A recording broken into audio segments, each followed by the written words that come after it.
In 1984, someone walked into candy stores across Japan and placed poison sweets on the shelves. Then they wrote letters to the mothers of the nation, telling them exactly what they had done. Nobody was ever caught. It started on the night of March 18, 1984. Two masked men broke into the home of Katsuhisa Izaki, the president of Glico, one of Japan's biggest candy companies. They tied up his elderly mother, then they dragged him out into the night. The kidnappers demanded 1 billion yen and 220 pounds of gold, but before any ransom was paid, Izaki escaped. He broke his ropes, kicked through a warehouse door, and found help before dawn. That should have been the end. Instead, it was only the beginning. A month later, Glico received a letter signed by a name nobody had ever heard before, the monster with 21 faces. The letter claimed Glico candies across Japan had been laced with potassium cyanide. The company had no choice. They pulled every product from every shelf across the entire country. The recall cost them $130 million. 1,000 workers lost their jobs overnight. Then the monster started writing directly to the police. One letter read, "You seem to be at a loss, so why not let us help you? We'll give you a clue." Even Sherlock Holmes couldn't beat us. The monster with 21 faces. Japan's finest investigators had never been humiliated like this. One security camera caught a man placing Glico products on a store shelf. Products that had no business being there. Police called him the videotape man. He wore a baseball cap. He was calm, deliberate, and completely unidentifiable on the degraded footage.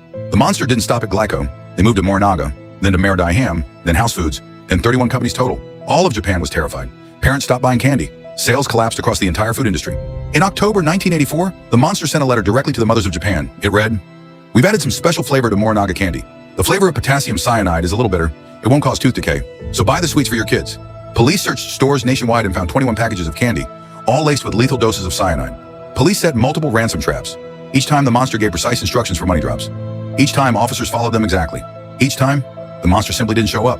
Like they knew. Like they could see everything the police were doing before the police did it. Investigators came close once.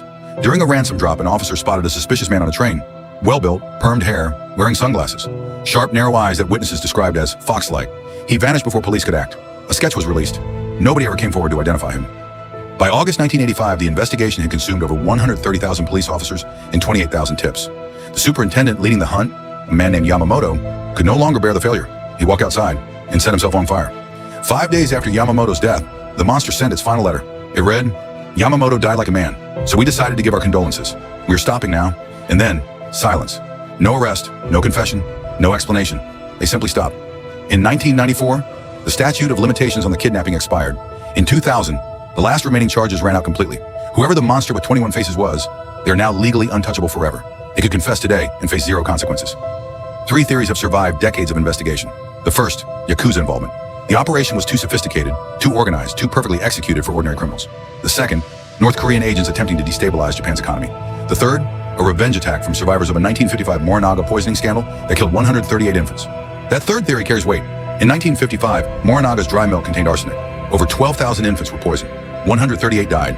Survivors suffered health problems for decades. By 1984, those survivors would have been exactly 30 years old and angry enough to spend 17 months making Morinaga pay. Over 40 years later, the Glico Morinaga case file sits unsolved in a police archive. The videotape man was never identified. The fox-eyed man was never found. No DNA, no fingerprints, no confession. Just letters from a monster who outsmarted an entire nation and walked away clean. Somewhere in Japan, the monster with 21 faces is either very old or already dead. They never spent a single day in prison.